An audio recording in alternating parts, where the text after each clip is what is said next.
Now,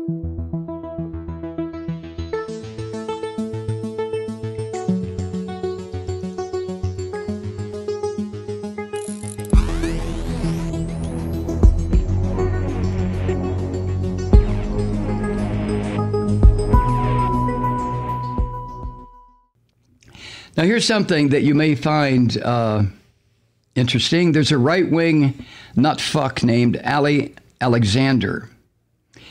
And this is reported by the Washington Post. A few weeks before that mob of Trumpist filth stormed the U.S. Capitol, Alexander told his followers he was planning something big for January 6th. Now, this is the freak fuck who organized the movement that uses the slogan, "Stop the Steal." He said he hatched his plan, which was to coincide with the vote by Congress to certify the Electoral College votes. He hatched his plan with the help of 3 Republican representatives. How about this? We were talking about inside job. The 3 are Andy Biggs of Arizona, the filthy degenerate Mo Brooks of Alabama, and Paul Gosar of Arizona. 2 from Arizona, 1 from Alabama. There you go. Now, they're all hardline Trump suckers and Christian nutfucks, all 3 of these people. Anyway, Ali said in a since deleted video on Periscope, which was highlighted by the Project on Government Oversight, which is an investigative nonprofit. This is what this freakish traitor, this dog, this person, no offense to dogs, who should be kicked out of the country, Ali Alexander said, quote, "We 4, referring to himself and the 3 members of the U.S. House, schemed up putting maximum pressure on Congress while they were voting. Our plan was to change the hearts and the minds of Republicans who were in that body, hearing our loud roar from outside." End quote.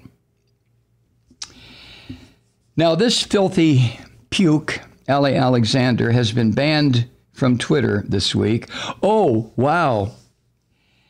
And after the riots inside the Capitol, that to this point have left 5 people dead. I don't know how many other people might still be hospitalized or how many people are going to die from being infected with the COVID-19 virus. But the death number is going to go up, and it's going to continue to go up, and it may go up on January the 20th when these crazy fuckers start to attack the Capitol again and are met with the full force of the U.S. military. I hope they come back because the rules of engagement have been established. That is, when do you fire your weapon to kill somebody when you're in the military? You understand, of course, when you're in the military, you don't fire warning shots. You don't shoot to wound. You don't shoot or lock and load to scare someone off. The only time you use your weapon is when you are about to kill someone. So if these cowardly pissants who stormed the U.S. Capitol want to return with their funny-looking hats and their funny-looking banners and their Confederate battle flags and all this other paraphernalia that they carry around to try to give them some sort of basis to carry on their violence, well, bring it on. Just bring it on. Because nothing would warm the cockles of my heart more than to see this Trump army decimated. I mean this from the bottom of my heart. These people are not fucking around. So neither are we. That's just how it goes. Huh? An eye for an eye, and eventually everybody's blind. Well, That certainly can be one of the possible outcomes. Another possible outcome is to eliminate these monsters.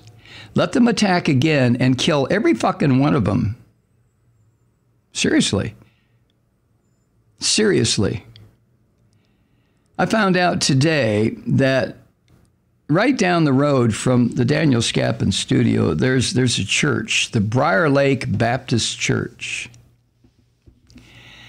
And turns out that the pastor in that shithole has been, for months, exhorting his congregation to support Trump. Now, I thought there was some separation of church and state here, but never mind. That idea has been utterly destroyed by the Christian fascists. But the preacher, the pastor so-called, of this shithole of a church with 2,000 congregants, has been preaching violence in his inimitable way. They always couch their words. He was at the riot. He participated in the riot. And earlier today, he was being interviewed. Well, let me put it this way. A SWAT team showed up at his house based on the possibility that this crazy Christian fuckhead might come out armed because they had some questions. They had a warrant to serve, and they had some questions to ask of this Christian bastard. Now, he runs a Southern Baptist congregation. When I say runs, I mean exactly what I'm saying. Southern Baptists, of course, were brought into existence based purely on racism, injustice, and pissing all over their so-called Messiah. That's exactly what they did. They took the image of Jesus Christ, and they all lined up and urinated all over that image. Because he never taught racism, you dumb bastards. Oh, well, I digress. Back to this guy, Ali Alexander. This little shit. We four schemed up on putting maximum pressure on Congress while they were voting. In a statement to the Washington Post, a spokesman for Representative Andy Biggs, this cowardly little pissant from Arizona, said that he had never been in contact with Ali Alexander or other protesters and denied he had helped organize a rally on the 6th. Now, keep in mind, a spokesman for Biggs. If somebody accused you of this, gentle listener, would you send out your dumb fuck spokesman to lie for you? Or would you be brave enough to take the consequences? Remember, every one of these people is at bottom a filthy coward. They defile the oath to protect and defend the United States every time they utter it. But this is what the statement said. Quote, Congressman Biggs is not aware, notice that, of hearing or of meeting Mr. Alexander at any point, not aware, let alone working with him to organize some sort of planned protest, end quote. And that is part of the statement that the cowardly piece of shit, Andy Biggs, representative from Arizona, had one of his flunkies go out and say to the Washington Post. Now, the other two, Mo Brooks, that psychopathic bastard, and Paul Gosar, neither one of them responded to requests for comment from the Post. But in a lengthy, defiant statement today, Mo Brooks from Alabama insisted he also bore no responsibility for the riot. Brooks added he would not have promoted any action that could undermine Republican efforts to block the certification of Joe Biden's Electoral College victory. He wrote, see, none of these little creepy son of a bitch cowards would step out and make a public statement. But he wrote, quote, I take great offense at anyone who suggests I am so politically inexperienced, notice that, as to want to torpedo my honest and accurate election system effort I spent months fighting on. What? What? Okay, Mo. Jesus God. Of course, videos and posts on social media just provide all the evidence you might need that these three lying, filthy, cowardly Republicans are linked to the right-wing activist Ali Alexander. Hey, Ali? Anyway, Alexander, who is also a felon, he has been identified in media reports as Ali Akbar. Phony-ass name. Ali Akbar. He gained a large following by live streaming his poisonous monologues in which he talked about his conservative views and his support for Trump. And in 2018, when he was talking to Politico magazine, he called himself, quote, an interpreter of energy for this period, end quote. I wonder if this guy is a Muslim plant leading these Christians into hell. I just wonder. And back in June of 2019, the Orange Bastard retweeted Ali Alexander's false claim that Vice President-elect Kamala Harris is not, quote, an American black. Jesus Christ. What is Ali Akbar? An American, what would he be? What am I? Am I an American white? Oh, this racist fucking Donald Trump. I swear to God. Oh, my God. Anyway, the following month, in July of 2019, Ali Alexander attended, according to the Washington Post here, what was billed as a social media summit at the Trump White House.